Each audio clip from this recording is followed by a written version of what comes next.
Hey everybody, welcome back to another episode of In the Zone. I'm Giancarlo Aulino here as always with Anthony Pagniello and Chris Martelli. And guys, this past Saturday was something different again. WWE's continuing this trend here, the Saturday premier live events, and we saw Royal Rumble.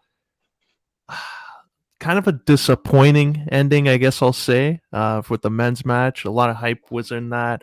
All the surprise entrances that we thought we would see, but the women's match ended up being a little bit better than that. Overall, pretty decent card. We saw Brock versus Bobby, Seth versus Roman.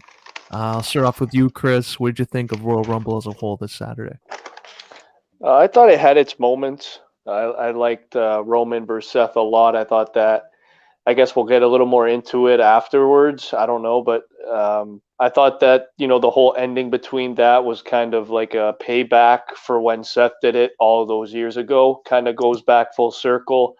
I really liked how they hinted for numerous weeks that Roman was potentially dropping the belt. They even put in our heads that maybe that the WWE title will go to SmackDown, but nope, it's not happening. Roman still is the Universal Champion. Looked fucking solid, man, honestly. But in terms of the Rumble matches, I was actually really disappointed because, again, we were coming into this thinking that this could be arguably a top, like one of the better Rumbles of the last, 5-6 years, because we were talking about unpredictability. But as soon as the rumors started ramping up about, Ronda potentially returning and Brock potentially, being in the Rumble and winning it just became a foregone conclusion. So to me, I know we all three of us had different picks for the women's Rumble, but I remember I think it was right after the pod, I saw Ronda rumored to come back, and I was like, all right, that's your winner there. So other than that, man, I thought the Brock and Bobby match, we all three of us called that. I thought it was still a good match. Bobby doesn't know how to sell a German suplex. But other than that, Bobby winning the title again, it kind of intrigues me. I don't know who's going to challenge him. But other than that, it was, to me, I'll probably grade it like a C plus. Wasn't the greatest Rumble, but a pretty average pay-per-view overall. I don't think Bobby knows how to he's never been manhandled like that. So him flying through midair, he's probably like, holy fuck, what the hell do I do? But yeah, very average show. Not much to add there, buddy.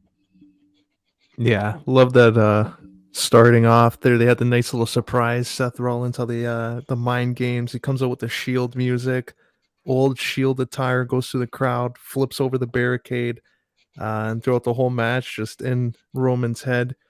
Do you think they should have kept doing that, or after this feud, the way it ended in DQ, do you think it should end at Royal Rumble? Oh, that's tough, man. A lot of people obviously want it to continue, but again, I don't know what direction they're going to go with Seth. We see now that he's in the chamber match for the WWE title, which is hilarious. He was just going for the Universal, now he's going for the WWE, but he's that good. He's money. I don't know, man. I feel like this could potentially be a build for SummerSlam, unless Roman obviously leaves for maybe like a movie role. I don't know, but I do want to see Seth versus Roman down the line sometime for a belt because, yeah, just the way it ended, I know it came full circle, but Seth has to respond to that. I'll say for now it's done. When you have two guys like Roman and Seth, they always find their way back to each other. Even the last couple of years when they were doing their own thing, we're like, oh, we're kind of surprised Roman and Seth kind of just one on one brand, one on the other. They haven't mentioned each other. So I think they'll kind of kill it for now, but in terms of SummerSlam, yeah, that might be a nice little build up around that time again. Yeah, I think even Money in the Bank, because it's going to be in a stadium again, like where they had last year's SummerSlam. Do you think they should have maybe Seth versus Roman be the headline there, or would you like to see Seth be in the Money in the Bank and maybe win it and cash it in the next month? Either one intrigues the shit out of me. I don't see Seth winning the Money in the Bank again, but Brock Lesnar's won the Money in the Bank, so anything can happen. I don't really see why neither can potentially happen, but I did like they do have history at Money in the Bank. Like I mentioned last week. I think that was the last singles match they had before.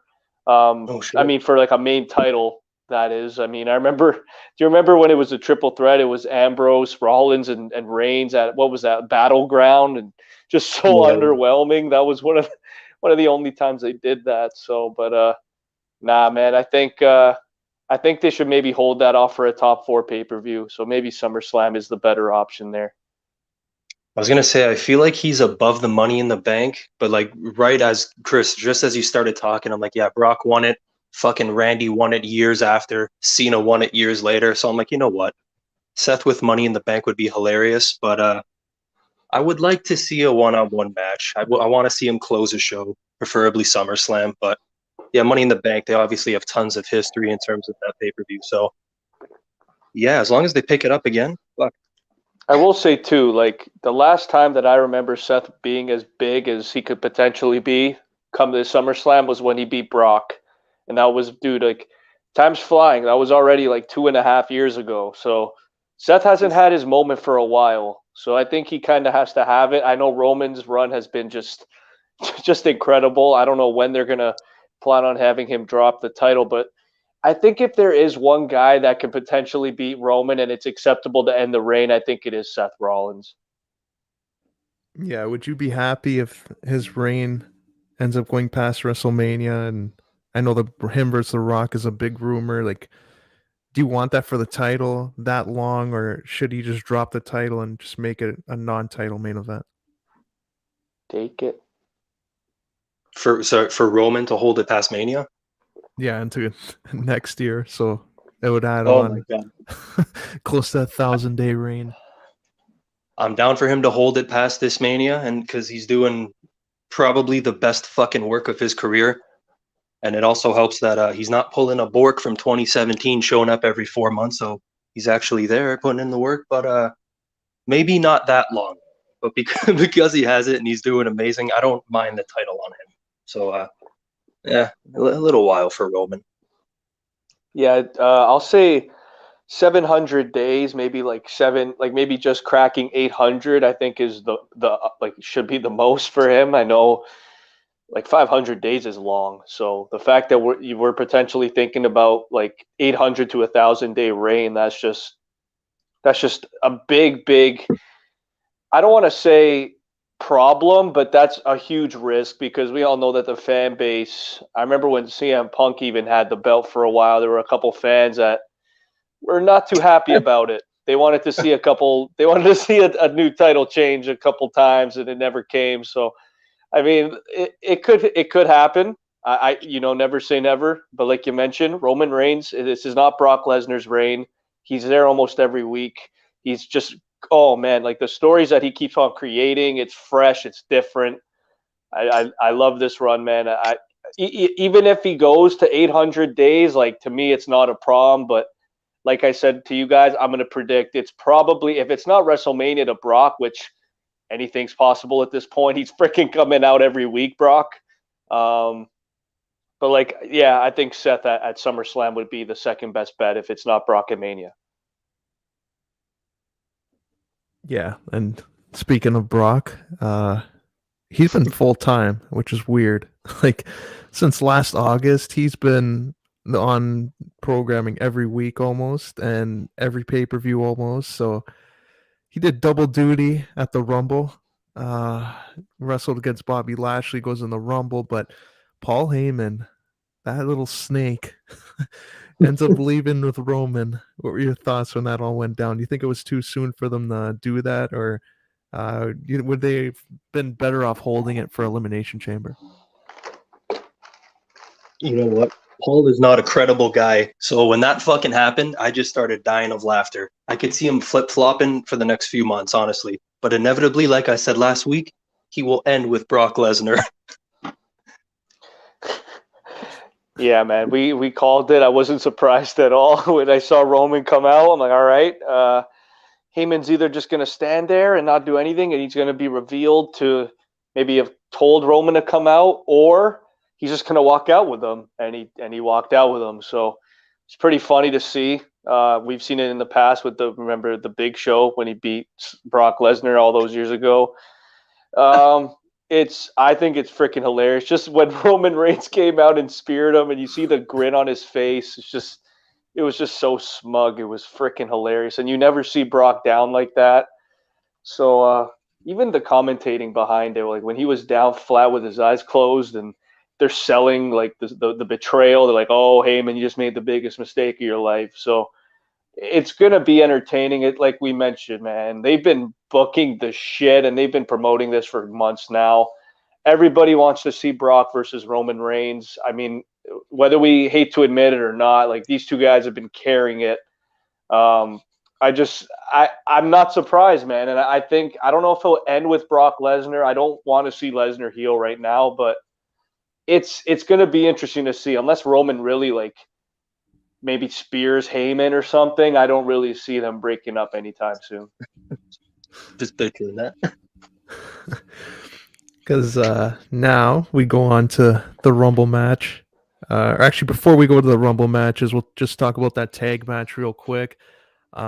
Miz, Edge, they had this rivalry going on for a little over a month, going into that day one pay-per-view. This time it was a mixed tag. Was there anything that surprised you about it? Like, what'd you think overall now that this feud is probably over? Well, you, buddy. It's relieving, honestly, as disappointing as that is to say, because I am a great Edge fan and I love The Miz too over the years, what he's been able to do. But again, I mentioned before the pod went up, the placement of two of the matches on this card it didn't do them any favors. Beth Phoenix did as much as she could. She's one of those women in WWE that can just put on a great match with almost anybody. She really tried her hardest here. I know Maurice, when she was in WWE and she was pushed as that Divas champion, she was still really, really raw. And you look at the Royal Rumble, just couldn't do much. I know other than the Hurricane Rana, I don't know how the hell she pulled that off. But Edge selling that beautifully was just hilarious. And they did have a couple moments there, but other than that, man, I just thought it was kind of rushed and it kind of fell flat. And like two marquee names, Edge and The Miz, they should be in something I think a little bit more memorable at a Royal Rumble. So to me, overall, just because of the two names and the aura that they bring, I think it was just a little disappointing. Yeah, in hindsight, they probably could have done without the match. Going into it, though, I was kind of not excited, but I'm like, that's probably relieving for them. It's like you could still kind of keep the story going, and involve Beth and Maurice, kind of like they did with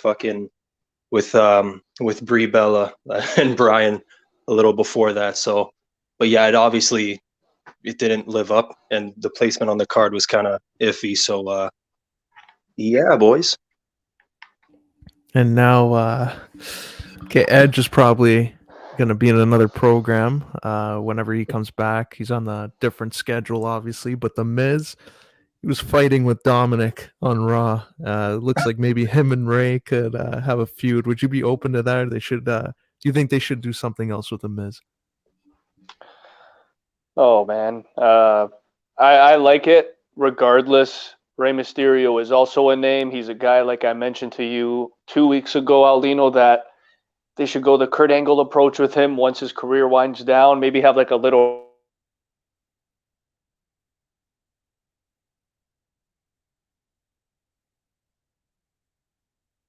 I do like The Miz, though, being in this opportunity here, because I know The Miz, once he gets the ball rolling in any mid-card type of feud, he gets traction and it's over.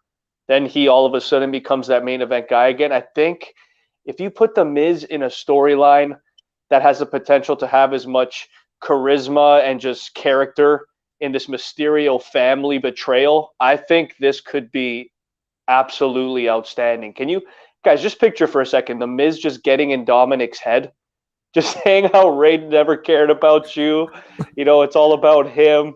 I just feel like The Miz would be that type of guy, and I just feel like The Miz can just make anything work. I think if Ray does face The Miz here, I think that would be fine. The Miz should just attack Dominic about not earning a place on the roster, and he should put him through tough enough style challenges on live TV. Boom. Yeah, That's freaking brilliant.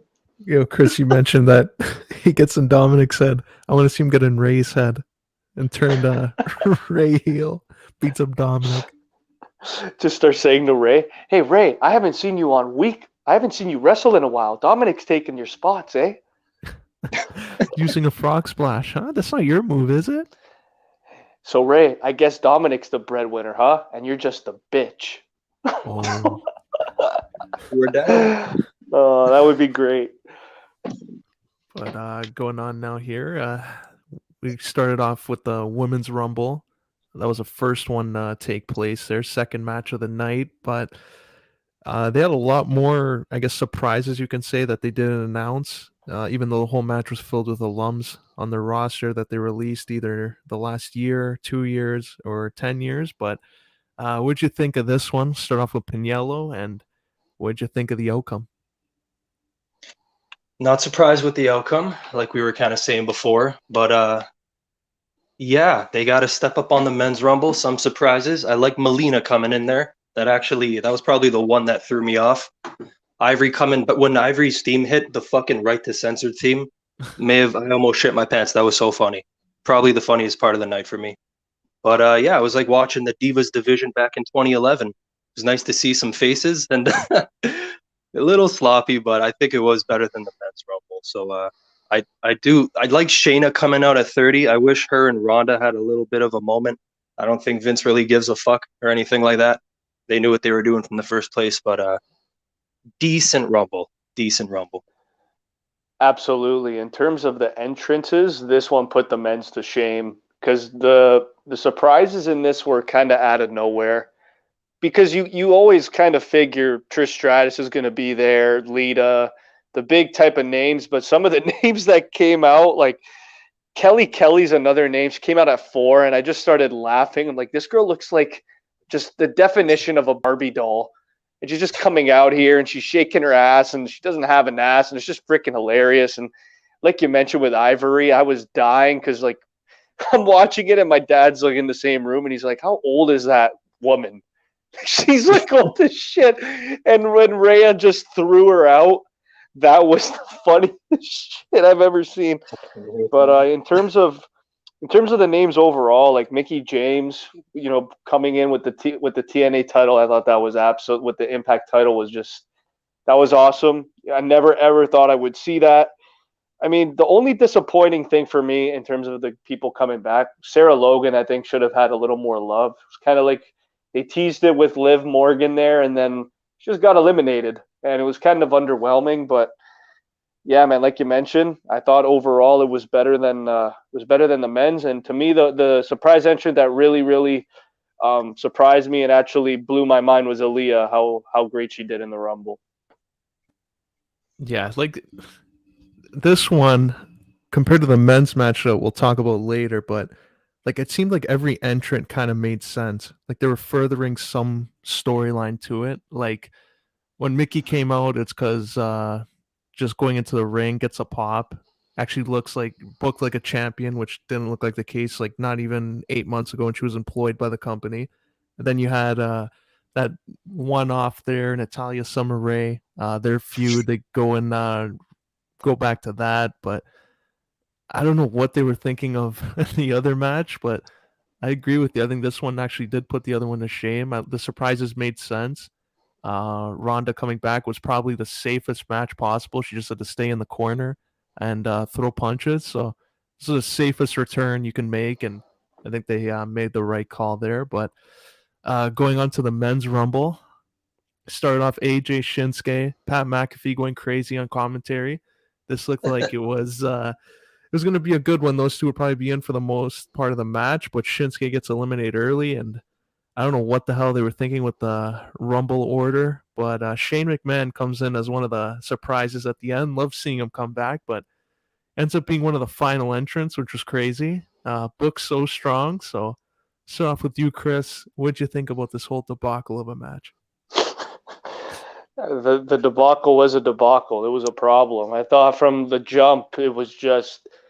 I mean, okay, you're gonna put AJ to start. That's great, but then you're gonna have your Intercontinental Champion come out who hasn't been promoted for I feel like forever. Forgot he was the Intercontinental Champion. Everybody's losing their mind. They hint at it just to have Shinsuke probably be the second guy eliminated. So if you're going to be the second guy eliminated in the match, second or first, whichever one it was, just get rid of the belt. Just drop, have him drop it to like Sami Zayn. It's probably going to happen anyway, but like I don't know what they're doing with Shinsuke. The guy looks like he's also like just mailed it in too. I thought overall, you guys are going to laugh at me. The biggest bright spot in this match was Bad Bunny. This guy comes back again and he absolutely dominates. He had a couple eliminations. He had his moments. I liked his interaction with Brock Lesnar. That was fun. To me, Bad Bunny was, again, just like last year's Mania. To me, he was one of the spotlights. That Canadian Destroyer, holy shit, that was absolutely incredible. I got to give all my credit to Bad Bunny again for just blowing my mind. And, of course, I absolutely love Drew McIntyre coming back at 21 and dominating Happy Corbin because no one wants to see Corbin win. The guy's just I can't stand Corbin. Guy's the fucking best. Gotta get Bad Bunny versus Stephen Amell at WrestleMania. Let's go. But that'd be good. In the words of Vince McMahon, no one gives a fuck about the Intercontinental Championship, and that's why they did Shinsuke like that. But the placement of these guys was so weird. I don't have it in front of me, but it felt like the final. I don't know. They were saving all the big names for like the final 7 or 8, something like that. So the first like fucking 3/4 of this Rumble, I just was kind of waiting. It kind of felt like a Raw Battle Royal for the longest time. I like Johnny Knoxville and Sami Zayn. That part was fucking jokes. They had some little storylines going on. I thought they did a better job with the women though overall. But yeah, maybe just watch the last fucking 12 minutes of this one. I also liked freaking Ziggler coming out at 16, and they continuously talked about how he's second all time in Rumbles, which I thought was really cool. But yeah, like you mentioned, like Randy Orton came out at 29, Kevin Owens at 22, Kofi Kingston. Let's talk about that for a second. Was that supposed to happen there, or did he slip? Oh, I think he slipped. Yeah, we'll go and pass on that. He's got like 20,000 saves in the past. He's getting up there in age. I'll look past it. But Aulino, I got to ask this question because to me, what I'm about to say is up there with last year's disappointment. Is Big E's Royal Rumble up there with last year's Alexa Bliss's? Because, man, I had so much faith in Big E, and just Randy came in and just tossed him out like it was nothing. Yeah, like I don't know what they were. That was another one. Like he should have been a guy that was probably in there with Drew and Brock at the end, just based on his title reign and like Survivor Series and everything. That would have probably helped turn his momentum around. But yeah, I'm with you there. Shane McMahon, apparently he was the one responsible for booking the match the way he did and why he looked so strong. And for looking online, like Bleacher Report put it out that he was let go. I don't know how that works, even though he's like basically one of the owners of the company, all the shares he has. So I guess let go from TV is his punishment for that. But yeah, that was disappointing. Big E got eliminated like how, like when someone hot comes in and 6 guys get eliminated all at once. That's how Big E, like on the low, you didn't really notice. And then it happened and you're like, oh, great fucking job at building that up. So, yeah, because we were saying for weeks, I remember when he lost the title, me and Aulino were saying, yeah, he had a great run. It wasn't a cup of tea. It was 3-4 months. But, like, is that it? Is this now where he goes back? Because I know, Pagniello, you said he's like a top-tier mid-carder. He's not a main eventer. But the way that they built him up the last, like, year, and then you have him do that? Like, come on, I know he won the Money in the Bank and he cashed in and, it wasn't like organically built, but, he faced Roman Reigns at Survivor Series. He hung it up with him. I thought that was amazing. He's ran on, he got it into it with Brock Lesnar a couple times, like, and then just to get thrown out by, like, okay, I get it. It's Randy Orton. It's in St. Louis, but to me, it was just that. To me, was the biggest disappointment when that happened. I was just kind of, I wasn't like tuned out, but it was just kind of like, what the fuck, man? Like, why would you do that to a guy like Big E? He was literally in it for about a minute 30. It's just like those type of things just baffle me. And even when Brock came out at 30, I love the guy. He absolutely deserved to win it, but he just tossed out Riddle like nothing. He tossed a bunch of guys out like it was nothing. I know it's Brock, but a little more competitive, I think, at the end would have made it a little better. Do you think they should play off the Big E one? Because like everyone's gonna remember that for a little while. Do you think they should play with that a little, or just fucking leave it in the past? That's a tough one. That's a good question. I don't know. Too early to Like tell. play with it. If you mean play with it, do you mean make him like sort of an underdog? Like he's got to build his way up? He could just fuck Randy up from behind. I don't know. You would really change a lot of things. But to have Big E get eliminated like that, it's a lot of questions that need to be fucking answered. So just picture him like a couple weeks from now, just absolutely beating the shit out of Randy, and Riddle's not there for some reason, and just Big E snapping on him because it was his moment and he goofed it. I could see if they really want to spice up the tag division, if you really want to have Big E,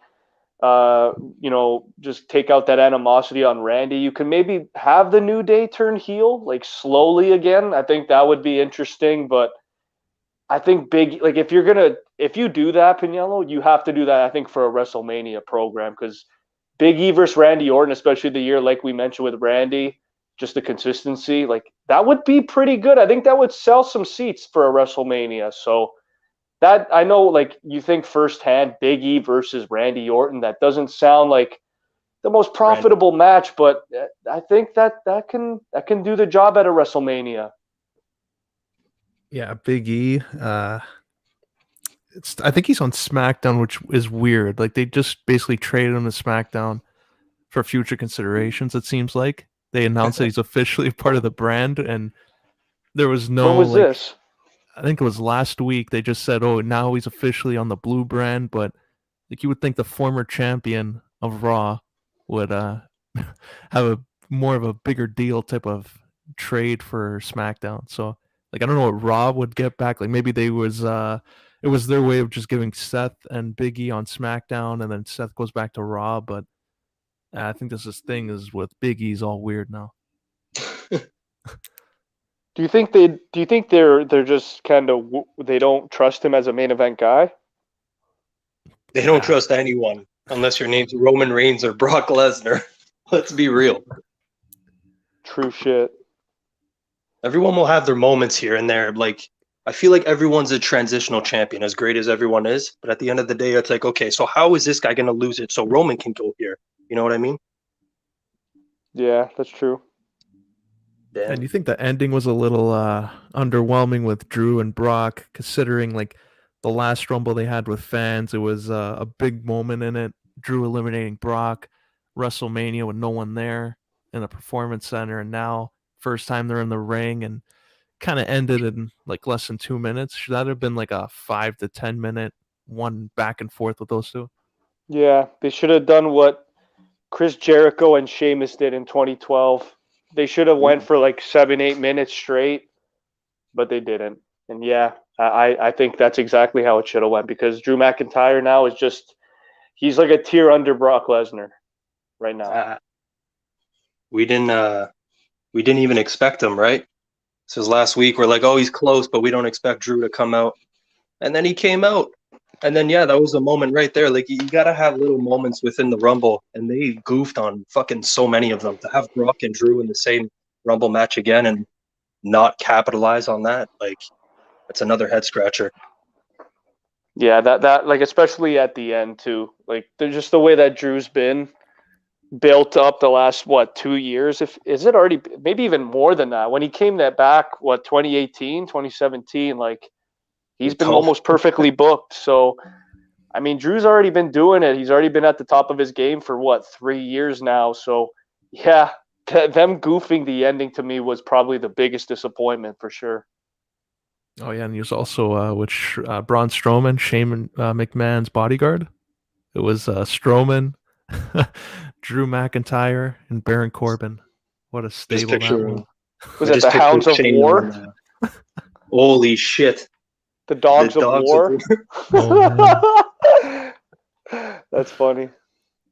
man.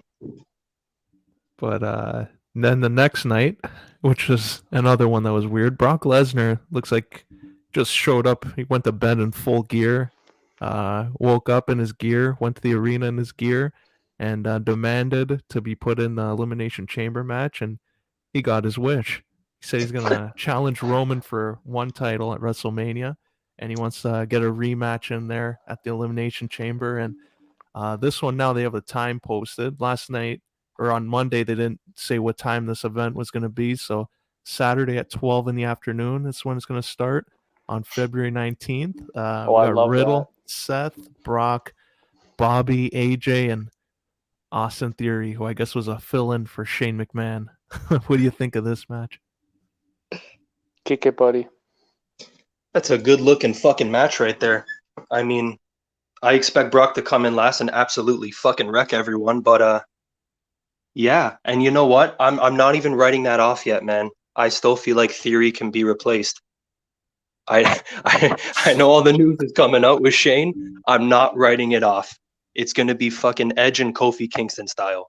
That's how Shane's gonna enter the Elimination Chamber. Oh Fly God, over I'm by not. himself. I am praying that does not freaking happen, man. Get Shane out of here. This guy has grays everywhere. Get out of here, man. I don't want to see this guy anymore. Holy Everywhere. shit. If Austin Theory gets replaced, make it the Miz, man. Because the last guy, the guy that like Bobby Lashley beat him. I think he's still a little pissed off. Put the Miz in there, not Austin Theory, but yeah. In terms of who's winning this match, man, I want to see AJ win this.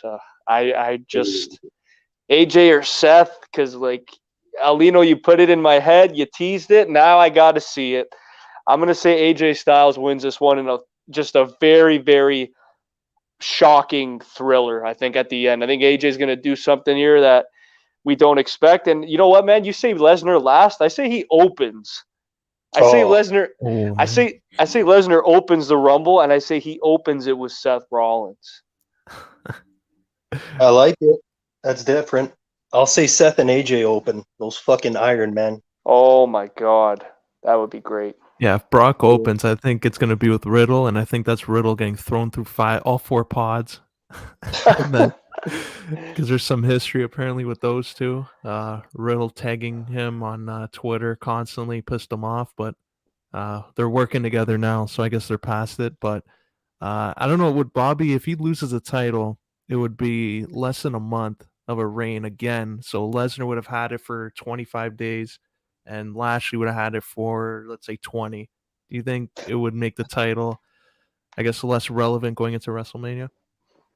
uh, Absolutely it should, but it won't because I think everyone's aware of the big picture, the penciled in big picture. These things seem to change all the time. But yeah, Chris, what do you think? yeah, I'll say no. Just looking at the people even in this match, like if AJ wins, if Seth wins, if Bobby retains, I even think like a lot of people are saying Bobby retaining is an underwhelming option, but I think if Bobby were to retain his title and go on to WrestleMania, have that meaningful feud, maybe WWE put all their eggs in the basket. Maybe you can go Big E versus Lashley one more time, but I really like, dude, we've been saying this for months now. I want to see AJ Styles turn face. He was supposed to when almost turned on him, but I guess that didn't happen. I want to see a face AJ take on a heel Bobby if Bobby's going to retain here. But right now, I'm pretty sure Seth, out of all these guys, is also still, I want to say, a face. So maybe Seth is the guy that kind of gets the WWE title here because we were also saying he could potentially win the Universal title from Roman. Rollins. Do you think they should do a multi-man match for one of the world titles, or should they go back to having singles match? Because last year was supposed to be Roman versus Edge only, and then Daniel Bryan got inserted to it, and for what it was good. The build up and everything. Edge kind of turned heel, but would you prefer them doing 2 single matches for their world titles? Which one are we adding to? Oh, probably. I'd say I would say WWE. WWE. Yeah, WWE for sure. Yo, I mean, I'm not opposed to it. I feel like there's a lot more options. Obviously, they put all their eggs in one basket with Roman Reigns and Brock Lesnar. Like that's been the matchup for I want to say 7 months now, and it's happening. That's slated. In terms of Bobby and this whole Elimination Chamber, I'm very intrigued. I'm actually very happy because usually by this time you relatively know both title matches. You relatively do. You have a hunch, but right now with the WWE title, I mean, what would you say? I guess I'll ask Aulino. I'll ask you this question. Like, in terms of it, if it is a multi-man, who are those guys that can be inserted? Because that's what intrigues me the most. Is it AJ? Is it Seth? Is it Big E? Like, who are the guys that could potentially be inserted in that match? I would put Edge and The Miz with AJ and Seth. Make it like if they want to go with a fatal 4-way. If one of them take the title, you can have Lashley go on and maybe face Riddle or Randy Orton, and if he retains, you can still put Edge in it and make it a fatal 4-way. So I'd go with both those guys or one of those guys. Do you think AJ or Seth are walking out of this on the way up going into WrestleMania, or do you think this is just a pit stop for them and just another body to add to a match? Because I don't know with Rollins and AJ, because they do have the name, but I really don't know what type of match they can put on or program. I think it could be like a last second thing, like what we saw with Rollins and Owens a couple of years ago. But nah, man, they're too big and time is ticking. I think Rollins and AJ, I think they need marquee matches this year at WrestleMania. Rollins is the modern day Mr. WrestleMania. So if I had to pick between the two, it would probably be AJ with the little pit stop. But yeah, when you just think of those two guys, like you imagine they're in prominent roles at that time. And what do you do with Austin Theory? If let's say he comes in the final 3 guys here, if he manages to last that long, do you give him a big match at WrestleMania, or do you ease him into it with an Andre the Giant Battle Royal? You gotta put him in a match. You don't put him in Andre the Giant. I mean, he's still young. It's tough to tell by now because look what they did with Fandango all those years ago. It's hard to. A lot of these guys that come in and they're fresh and they're new and they're on a roll. Like even remember Ali, like all those years ago when he came up and like everyone's like, oh, Ali's gonna have that run, and then yeah, Kofi Kingston comes in and ruins it all. But I don't know with Theory, man. Like if he does get that match at WrestleMania, it's probably against Damian Priest. Like you said it perfectly. It's either Damian Priest for the U.S. title, a 6-man ladder match that he's involved in, or the Andre the Giant Battle Royal.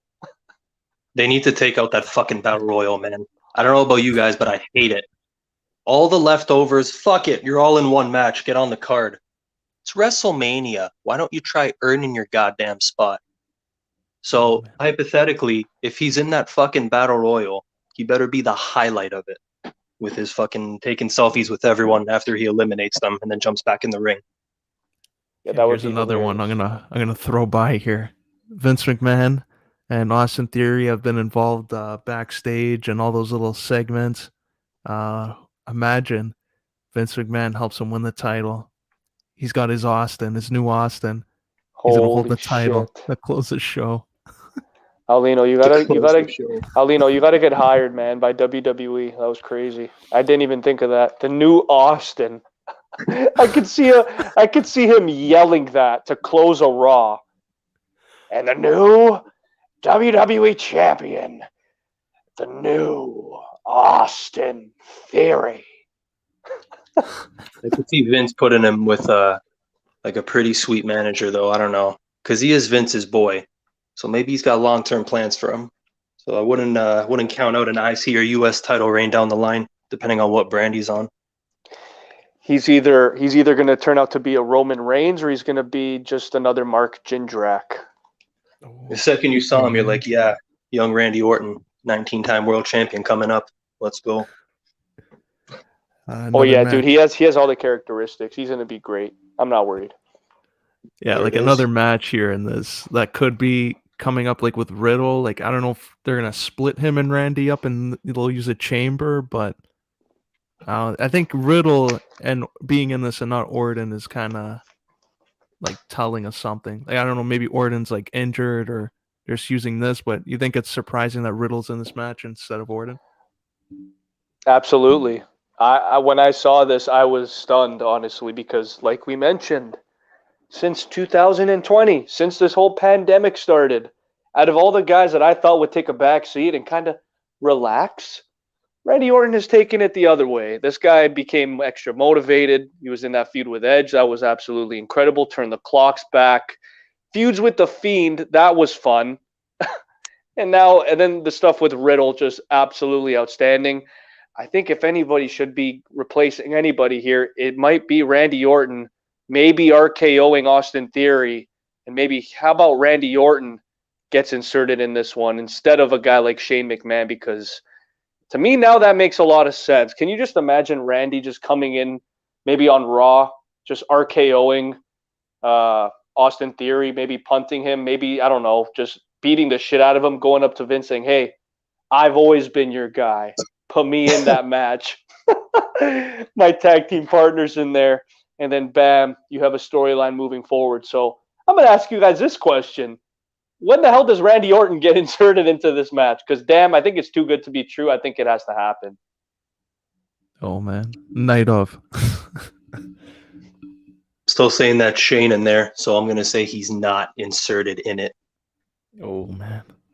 But can you imagine that? All these rumors and all this talk of him being gone. Meanwhile, they're just playing the wrestling sites and Bleacher Report. Like they always do. What are the chances, though, that Randy went to Vince and he's like, hey, I've been in like 14 of these. You think I can take a pass this year? What are the chances Randy did that, in all seriousness? Because I feel like he would.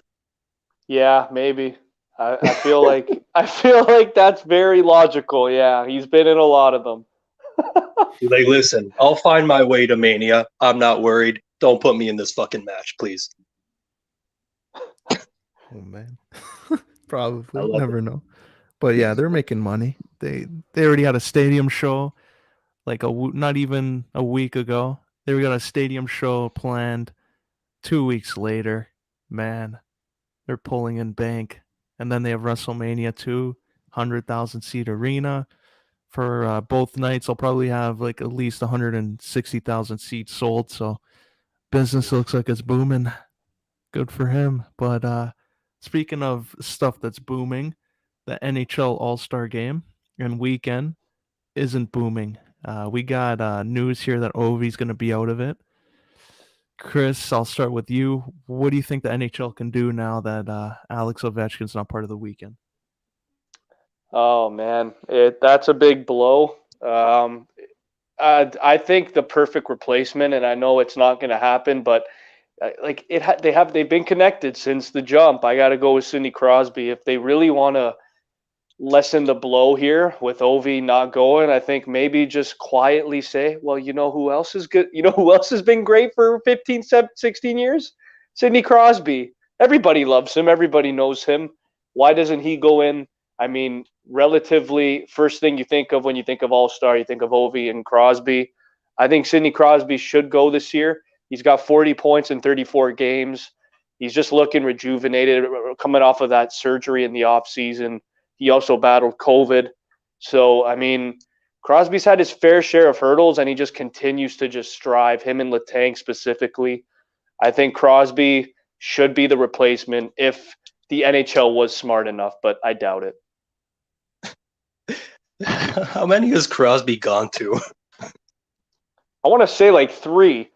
I don't see it, man. I want to agree with you so bad because it's Sidney fucking Crosby and it's the All-Star game and they just kind of go together. But like, do they ever?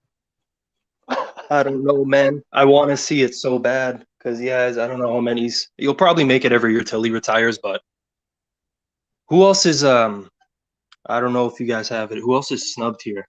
Other Oh, names? Because there's Panarin. Panarin to well, me is he's the other guy that should be on the team, but he's not. So that's probably the next one up for me. I'll go with Artemi over Sid just based on the fact that I don't think Sid would want to go straight up. very realistic. It happens. How many times have guys gotten, this guy's going to get suspended one game? They're like, give a fuck, it's one game. We're clinched for the playoffs anyways.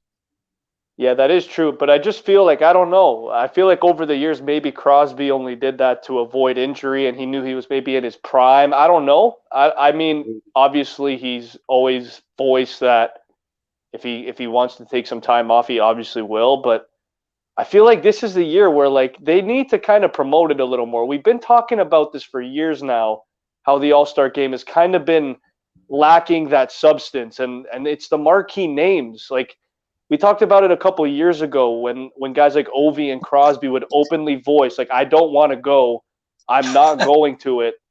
And we were thinking like is a fine a good option? Like how about a suspension? Like is that really a good idea because they do have the pull in this league. They have been around for a decade and a half just dominating, but I don't know. I'll ask this question. I guess I'll start with Aulino. Like, what do you do to improve the All-Star game? They're doing the same thing. Do you go back to 5-on-5? Because I want, like, they do have the East versus West jerseys this year, and I'm totally here for that. But they got to get rid of this 3-on-3 divisional tournament. I don't like it. I think it's very video gamey. I just feel like it's very gimmicky. I don't like it. Just go back to 5-on-5, East versus West, classic type of stuff. I think they should go back to that.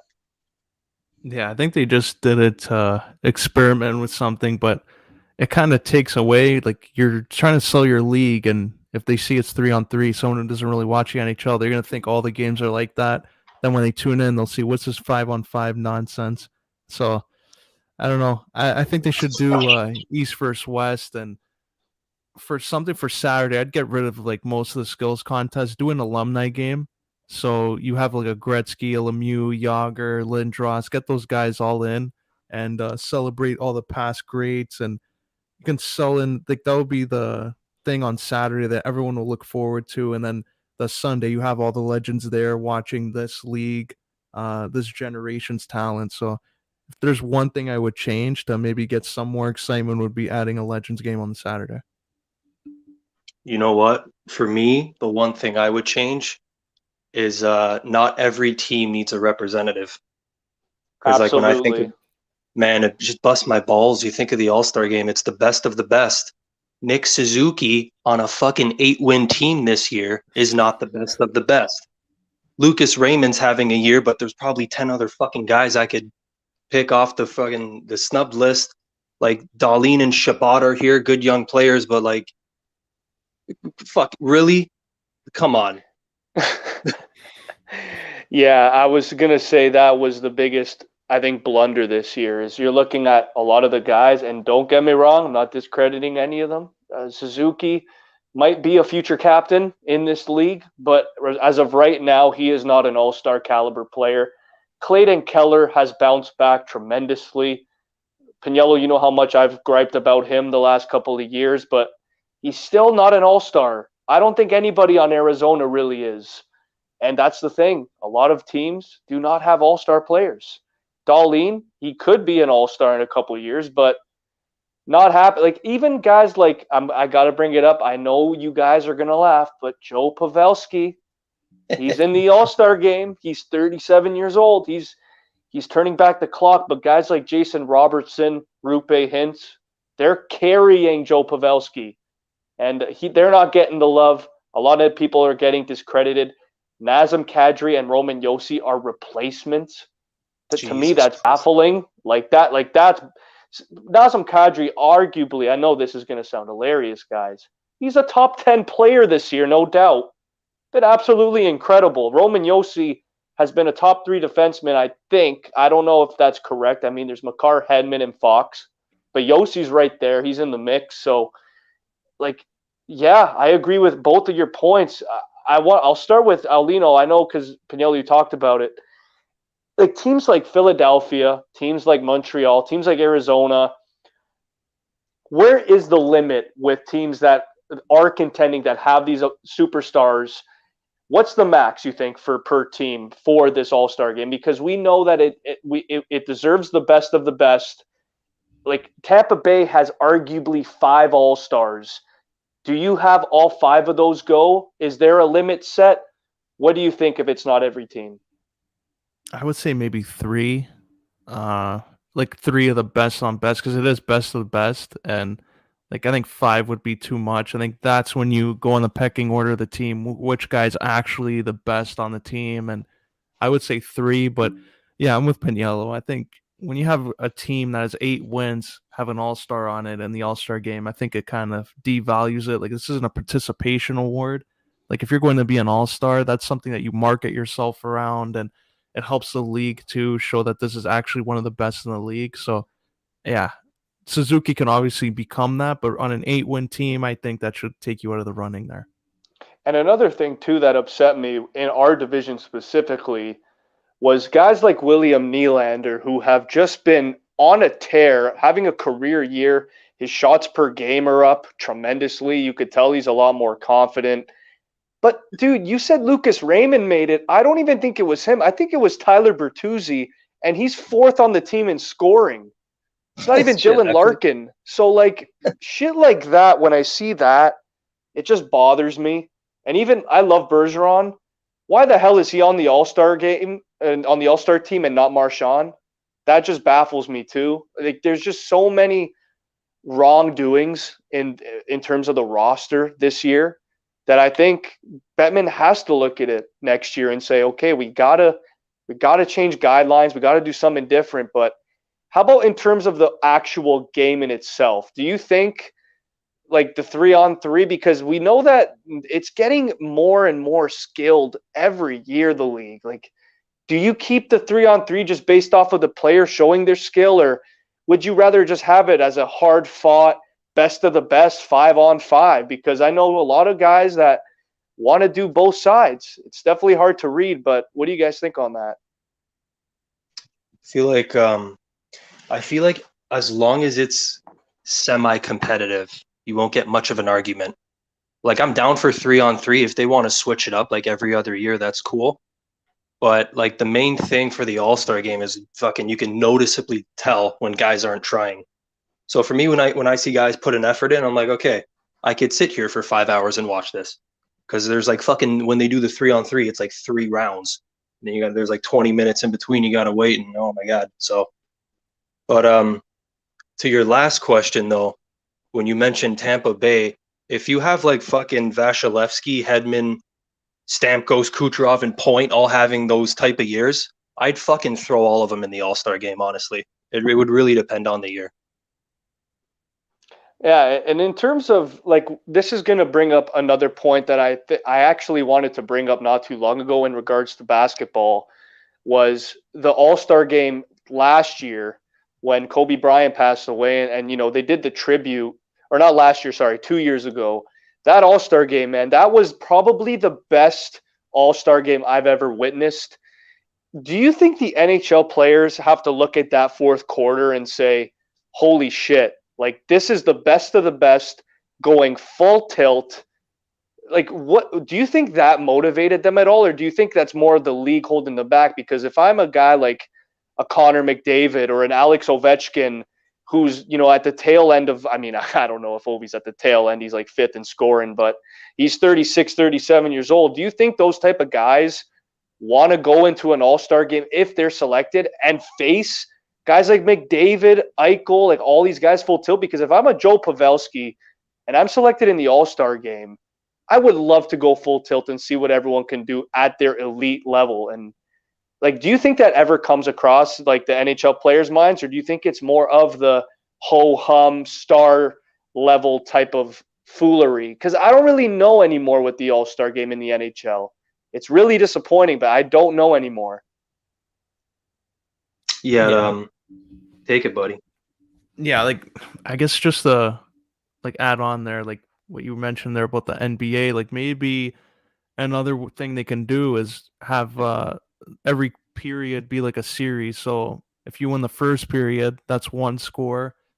Second period's another score, and third period's another one. You combine it all the totals at the end, or you can even do it if both teams split period 1 and 2. You can have period 3 be a 3-on-3 type of scenario. So I think they just have to play around with the format. Like, I don't like the 3-on-3 tournament because you got to wait 20 minutes between every single game, and by the time it gets to the final, you don't even want to watch it anymore. So they got to do something that keeps everyone's attention span on that. I guess best of 3.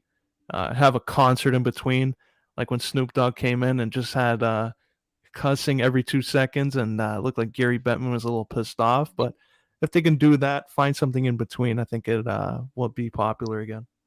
It seemed like they cut off half the audio because they fucking definitely every second. But yeah, honestly, I don't know what the fuck they have to do. Maybe they could change it every year to keep it exciting. They probably should watch that All Star game from the NBA last year, or was it 2 years ago? But because like that game was fucking amazing. No one could guard Embiid. Everyone was going full strength, but it really just comes down to no one wants to get injured, and that's it. Obviously, that'd be worst case scenario. Picture your fucking star player tearing his ACL at a fucking charity game. So that's what it all pretty much comes back to. I know, but in terms, like, I know they did it for Kobe Bryant. The big tribute was for him, and Kobe always went full tilt. It didn't matter. I know that was the narrative there, but I feel like if they do have objectives objectives in the game, I feel like that can motivate them. I know that everything happens for a reason. Injuries happen; they're a part of the game, but I feel like that it's just a part of sport. I feel like you have to take that risk. If I'm an owner, it's like, okay, like, I'm proud to say you're in the All Star game, and I want you to just go and do your best and be your best, because I don't want you to go out there and just be having fun and dangling and getting 7 assists in a 16-11 win. Like, it's just like, it's not fun to me. It's very gimmicky. I've never liked gimmick hockey. Personally, we've grown up in like basically the 90s to early 2000s watching hockey. It's just something that I have never really been able to adjust to. That's just my opinion. That's why I want to go back to the 5-on-5, going full tilt. Just like I need to see it. I want to see Barzell, McKinnon, Rantanen, Pat, like all of them out there going full tilt, because that would probably never ever leave my mind ever again if I see something like that. Real quick, is McKinnon out of the All Star game now? Since you brought that name up. Oh yeah, he's out. Yeah, Yoshi's replacing him. No Nate and Ovi. There you go. Shit. It's all good. Our boy Austin's there. Oh yeah, he's gonna carry the whole weekend. Carry the league on his shoulders with his mustache. Puppy's got it. So much charisma over there. God bless. Appreciate ya.